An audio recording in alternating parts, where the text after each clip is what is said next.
It's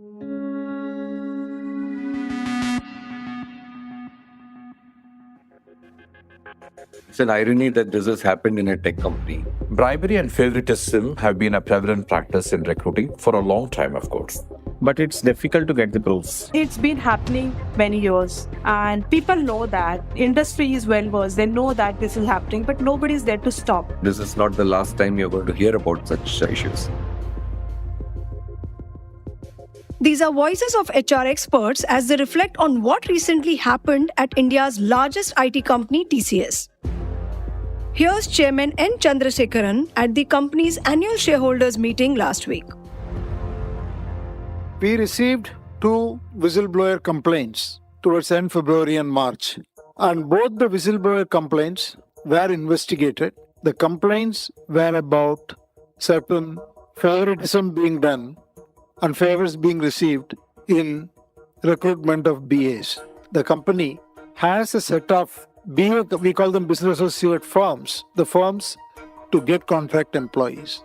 There are a large number of BA firms who do business with TCS. There is a rigorous process in the company to recruit a firm or qualify a firm or empanel a firm to be called as a BA firm. And there are about little over 1,000 such firms across the globe because we need resources in 55 different countries. And in this case, complaints, one related to India, one related to the US, and we found 6 employees who did not follow the ethical conduct. So we have banned all the 6 employees and also the 6 companies. There are investigations pending on 3 more employees. The company will look at the whole BA supplier management process and see what the weaknesses are and will completely tighten the process to ensure that we do not have such incidents. The bribe-for-jobs scam, as everyone is calling it, is not something that is new to the world of recruitment. In a country with limited employment opportunities and high competition, making money while hiring people isn't surprising. Gifts, bribes, favors in kind, we have known it all. And not just in government jobs, but also in the private sector. So what's the big deal this time around? 2 aspects specifically. For one, this has happened at one of the leading IT companies in the country that's part of a business group which is known for its governance and ethics.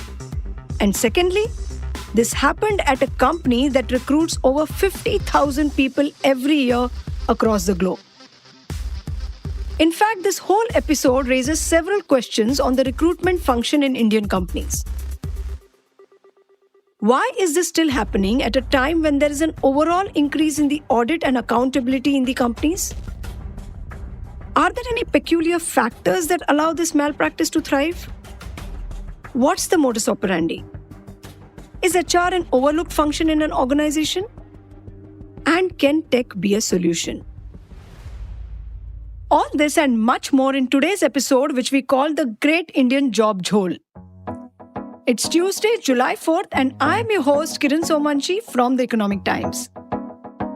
In this episode, we speak to Dr. Ganesh Sharman, K. Sudarshan, and a bunch of HR professionals from companies as well as consultancy firms to bring to you the ringside view of the corruption in recruitment in India Inc.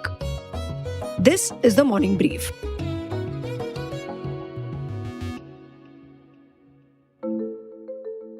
India's job market has over 400 million people working.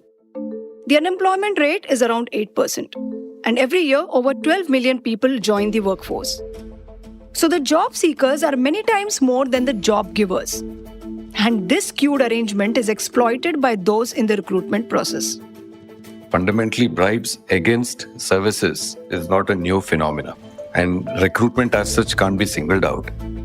That's K. Sudarshan, Managing Director India for executive search firm EMA Partners International. He discussed with my colleague Anirban Chaudhary the basic factors that allow malpractice to foster in large organizations. As a company side talent acquisition professional, you are dealing with hundreds of recruitment firms or mom and pop shops and so on. You're always open to potential opportunities for somebody enticing you or opportunities for malpractice and so on. And recruitment and staffing, especially at the entry level, these are typically high volume activities, largely dominated by the unorganized sector and mostly by the mom and pop shops. And given the volumes, companies tend to work with hundreds of them typically on a non-exclusive basis. So this model by itself is prone to illegal gratification on the side. And without proper checks and controls, or even if you have those checks and controls within the organization, sometimes it is very difficult to spot malpractices. And there is also very little technology adoption, unfortunately, in this area. And then it's easy to perhaps manipulate the source of CVs and so on and so forth. So there are multiple ways in which they would skin the cat in terms of malpractices. So it is pretty difficult to sort of spot unless there are some whistleblowers. And then I would also think perhaps TCS is not the first one to have faced this issue, and then will also not be the last one either, unless we are seeing a radical change in the way organizations are viewing mass hiring or resource management, as they call it. As Sudarshan pointed out, there are multiple ways of skinning the cat. My colleague Kalpana Pathak spoke to Dr. Ganesh Sharman, the managing partner of Advisory Channels, a capacity-building transaction advisory firm with operations in Canada, US, and India. Dr. Sharman, how rampant is the practice of taking bribes as far as recruiting is concerned? The reality is talent resourcing and RMG or resource management group hold significant power in offering jobs, global postings, and recommending candidates. They receive favors from both internal staff and external vendors, often working under high pressure to deliver quick results. This pressure can make corruption easier. All right. So what's the modus operandi? There are things like kickbacks, for example, for staffing and recruiting, for avoiding them contracts, securing placements. Fictitious invoices is another bad practice. Clients may collude with staffing vendors to create fictitious invoices for services that were never provided, or simply inflate the cost of services. Ghost employees is another extremely poor practice amongst the technology companies in particular. Clients may request staffing vendors to actually add fictitious or ghost employees to their payroll. The client then receives payments for these non-existent employees, while a portion of the funds is returned to the client as kickbacks. This happens in the infrastructure industry too, for that matter. Having said that, there are preferential treatments, and this can involve sharing sensitive information, predetermined selection criteria, or showing a level of favoritism to a particular vendor. If a new staffing firm is attempting to enter these well-established setups, RMG or talent resourcing staff will assign an impossible hiring task and provide uncompetitive fee rates based on mass hiring performance of other vendors. They will also provide a very short notice to these new vendors for finding candidates for a near impossible job. Failing to find that difficult hire leads to exclusion, making it almost impossible for new agencies to get in. Another interesting aspect of this is ethnicity. Often those caught in such activities share a common link, such as long-term working relationships, ethnicity, and a hunger for power rather than professionalism. Are there specific industries that are more prone to corruption? Some specific industries, one for example, construction and infrastructure. The construction industry, particularly large-scale projects, can be susceptible to corrupt practices due to the involvement of multiple contractors, subcontractors, labor suppliers. This can, of course, lead to bribery, kickbacks, and, of course, the use of unqualified or underpaid workers. I've also seen healthcare industry, especially in countries with public healthcare systems such as Canada or the UK. And they face challenges related to corrupt practices in both staffing and recruiting. This can actually involve manipulation of hiring processes, embezzlement of funds, and unethical practices in the selection and placement of medical personnel, support staff, nurses, and so on. Hospitality and tourism is another area in which an element of corruption definitely exists. This is simply because, given the high turnover and reliance on temp and seasonal workers, the hospitality and tourism industry can be vulnerable to corrupt practices. No doubt, information technology continues to be a big issue. While it's not, of course, exclusive to the IT industry, wherever there is a high demand for skilled professionals and the prevalence of outsourcing, and outsourcing obviously means staffing and so on, This can involve the payment of bribes for placements, manipulation of qualifications, and unfair selection processes. Does all this sound familiar? Well, that was a macro view. Let's take an example of one industry like aviation. My colleague Anirban Chaudhary, who has been covering the aviation industry for over a decade, revealed this to me.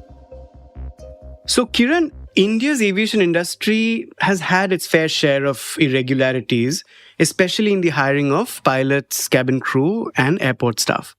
This is a highly competitive and cyclical space. So, when a new airline enters this space and is trying to expand, or when demand is really high and all airlines are expanding, the threshold for hiring crew and airport staff is really low.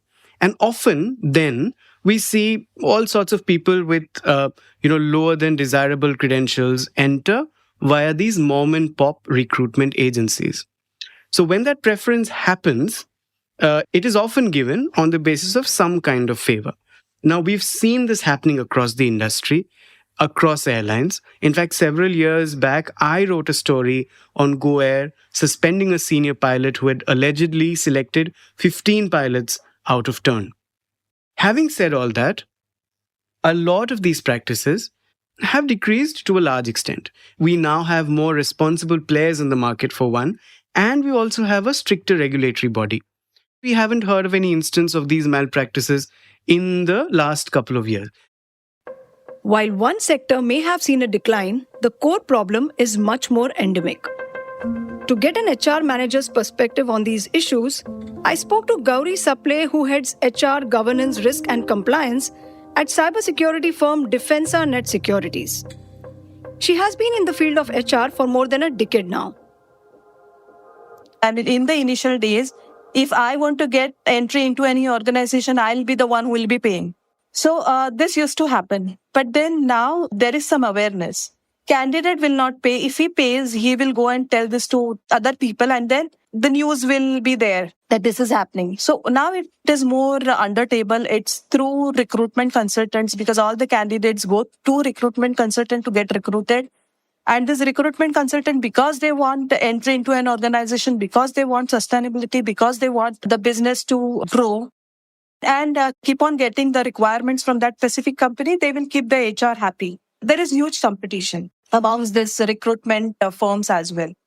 They offer some percentage. For example, if my charge is 18%, 12% each candidate, I'll offer 2% to the HR. So you can imagine what would be the side income that HR will get. Most of the times, background checks are also not, I would say there are also malpractices. People, if they want to onboard somebody, because if you are tied up with some of the organization for background check. So here also they try and start the malpractices. Please, I want to onboard this candidate. So please give me the clean sheet. So this is also what is happening. Right. And the another thing was about, do you think that because of this practice, merit gets compromised while recruiting? Indeed. So you have 4 candidates and one is excellent, another is okay, third is good for nothing, but still you'll compromise because you want that ex-candidate to be onboarded, not the one who deserves the job, who deserves this opportunity. It is happening. And then this people ends up, good skill set ends up joining some small, growing or small organization. So that's again one of the tragedy that we lose good people. This is wrong though. I mean, it's very unfortunate to talk about these practices in HR, being an HR. But it's been happening many years. And people know that. Insiders know that. Even industry is well versed. They know that this is happening, but nobody's there to stop. There's nobody to stop till a whistle is blown. I wanted to understand this malpractice from the other side as well. So I reached out to a freelance HR consultant who spoke to me on the condition of anonymity. Often, HR managers or head of recruitment develop good rapport with owners of consultants and share the revenue on each placement, wherein candidates from that consultancies are given preference. You will see when HR managers change jobs, they empanel same consultants with whom they have worked earlier. Some might be genuine recruiters, but there are also cases they give preference to their own contacts in the market to generate extra income. and old consultants are sidelined. Sometimes even HR managers share the suitable candidates' data with the consultants and share the billing. But it's difficult to get the proofs. And that's the key challenge, the proof or the lack of it. These are transactions happening outside the company's accounting systems based on human interaction, and it is simply difficult to distinguish between a genuine transaction and a tainted one. Of course, technology can come in handy, as Sudarshan tells Anirban. These are easy issues to fix when with technology.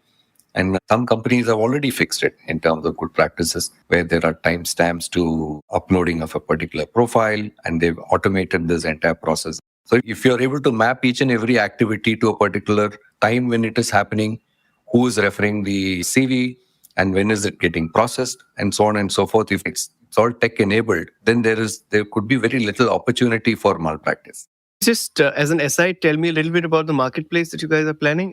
What we have done is actually we have invested in a tech-led marketplace. There's a startup called myrcloud.com, so which is technology-led marketplace for recruitment. It consolidates the recruiters at one level, at the back end, which is the small recruiters, the mom and pop shops or freelancers and so on. And it consolidates the client side, client end demand on the other side. So assume if you are a company which wants to say recruit 1,000 people, the roles are opened on the platform along with the job description and so on and so forth. And then these jobs get opened on to the recruiters who are listed on the marketplace. So they will get access to these jobs, and they actually source profiles and they will upload on the platform. So it's completely technology enabled, hands-free platform. And then hence there's very little human intervention which happens from the other side, from the company side. So basically we are eliminating opportunities for malpractices in this entire process. You spoke about tech and the necessity of more tech to stop these malpractices. Now that raises a little bit of a red flag to me, because we've seen this, the biggest case in the last few years in TCS, which is actually a tech company. See, I think it's human nature is to short circuit the process. And unfortunately, it's an irony that this has happened in a tech company, is also the fact that the moment you adopt technology, there is a sense of loss of power. And hence, there is a little bit of resistance in organizations. And that push has to come from the top. So with TCS, as some sort of a test case where we have seen this happen, I would be glad to see if companies actually, there is a push from the top, right from the CEOs or CXOs, to say that how can we streamline the process here at the lower end and bring in more quicker adoption of tech in the system. To say where is the source, how is the CV sourced, how hands-free is the process, how can you eliminate favoritism. So there are great opportunities for the entire recruitment as a process to be transformed. Are you saying the checks and balances aren't there now? Since it is a low involvement activity for the senior teams, there are always a lot of gaps in the process. And typically, the leaders are actually looking at the outcomes. Is the organization able to hire X number of people at X amount of cost and X amount of time? So people are looking at it. Even there are so many inefficiencies in the process. Like? So the inefficiencies would be to say today, if you have to recruit one person, your companies may end up interviewing 100 people. Or you may call 100 people, you will end up hiring one. In fact, companies have actually built in-house recruitment armies, which are again waste of resources. So there are a lot of inefficiencies. I mean, it is largely to the fact that many companies don't consider recruitment as a core activity where there is senior leadership focus. I'm talking of recruiting at the junior levels. So we see this as a challenge. Interesting. Yeah, that's also the reason why suddenly this issue has blown up on the face in a company like TCS. At least I've heard, at least in one or two multinational technology companies, we've seen this similar issues actually cropping up in terms of malpractices. So as I said, this is not the last time you're going to hear about such issues. But with this issue getting such massive public attention, do you think that there is some change in the offing, either on the regulatory front, or individual companies? I think every time to call a regulator for fixing an internal company issue is not the right thing to do. Correct.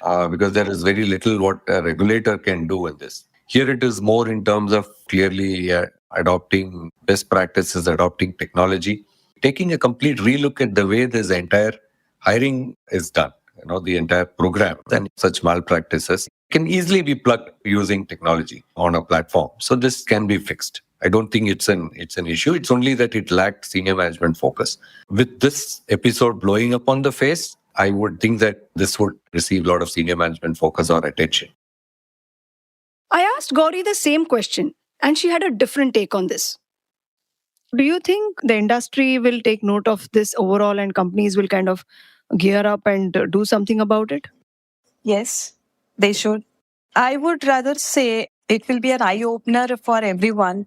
People will at least not stop, but then they would be choosy about doing such things. The number of malpractices will come down, but these things are, will not be stopped completely. It will still keep on happening unless and until certain controls are taken over by certain other departments. Background verification should be routed through internal audit. The agreements and other terms should be only looked by legal. HR should not come into picture when we onboard the recruitment firms.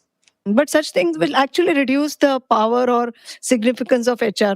Well, not, because you have other jobs to do, right? You're still in the focus area, the development of people. I don't know why HR should need the finances to be routed through them.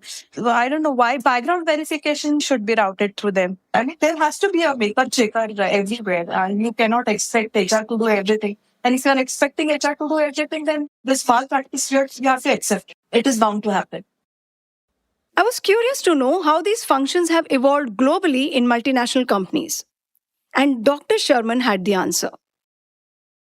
The MNCs that I have seen here establish pretty comprehensive policies and procedures, and they often align with local and international anti-corruption laws. I'll give you an example. Foreign Corrupt Practices Act, FCPA in the US, actually help ensure employees understand the legal boundaries and the consequences of engaging in corrupt practices. In multinational corporations, both in the US and Canada, their structures and punishments for unethical practices are often extremely severe. Indian companies sometimes tend to adopt a different approach. When faced with allegations or issues, they often resort to denial, media management, containment efforts, issuing press notes, and stage managing the situation without prima facie conducting a thorough investigation to start with. They just a rush to actually go out into the marketplace and say something before you actually have your story together. The approach in North America is typically different. If unethical practices are discovered and the consequences are likely to be severe, the individuals involved are simply fired. Having internal controls and making sure that there are sufficient checks and balances in place to monitor financial transactions, vendor relationships, and procurement process becomes critical. Another area is anti-corruption training and awareness. MNCs, similar to many very large Indian companies, have whistleblower mechanisms. And there are sufficient whistleblower protection to safeguard employees from retaliation. Extremely exhaustive due diligence checks when engaging with vendors and business practices. I would probably say one of the most critical things is demonstrated ethical leadership. If ethics is led from the top, normally down the chain of command, ethics is normally tend to get followed. So, Dr. Sharman, what measures can be taken to prevent this kind of corruption? Several measures can actually be taken. Companies that lack long-term vendor relationships are a good starting point for investigating potential nexus or unethical practices. I think when appointing staffing or recruiting agencies, it's advisable to choose agencies with a long track record in the business. Imagine if you had a vendor who's been working with you for 25 years, 30 years, then that vendor has actually passed the test of multiple years of supervision, multiple people supervising them. I also believe it's essential to professionalize the resource management group within companies. Currently, in many companies, RMG is staffed with individuals who have inside knowledge of the company, its businesses, and its leaders, leading to the formation of close-knit groups, cliques, and other forms of coalitions. In certain firms, RMG departments are predominantly staffed by Indians or individuals of Indian origin. Expats are rarely allowed to lead RMG, and playing favorites becomes a way to assemble their own teams. consisting of people they know and have worked with before. Employees aspiring for global jobs or wanting to avoid being on the bench try to build a rapport with RMG. And I've also seen sometimes there are violations against immigration with short-term posting violations related to, let's say, B1, B2 visa norms in the US. I think it's important to break this pattern, and it's crucial to shift towards a merit-based assignment and posting process that should be implemented to ensure fairness and eliminate favoritism. It's also equally critical to actually bring in people who are new and who have the ability and the courage to ask questions. Another interesting best practice is hiring external specialists to oversee and monitor practices within the company. I believe the banking industry generally maintain better internal control and ethical practices compared to some tech body shopping firms. Indian companies often enter crisis management mode, attempting to hush up any incidents.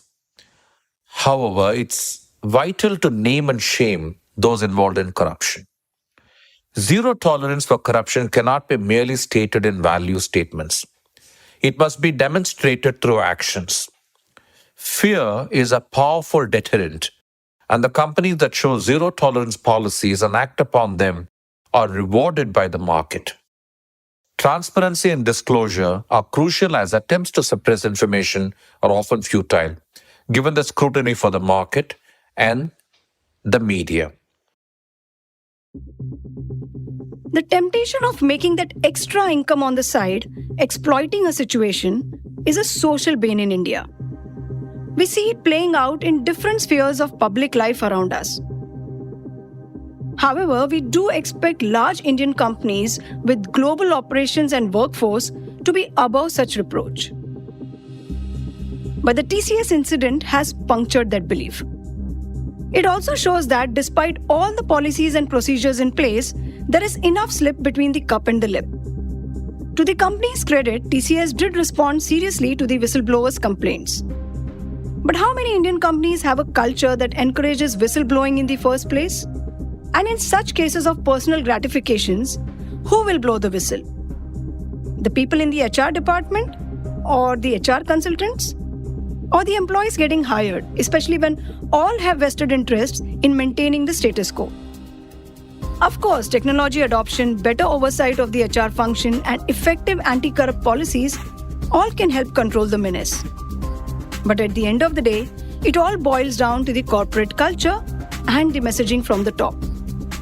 Basically, how much is the management okay in turning a blind eye towards individual acts of wrongdoing that don't necessarily have financial implications for the company?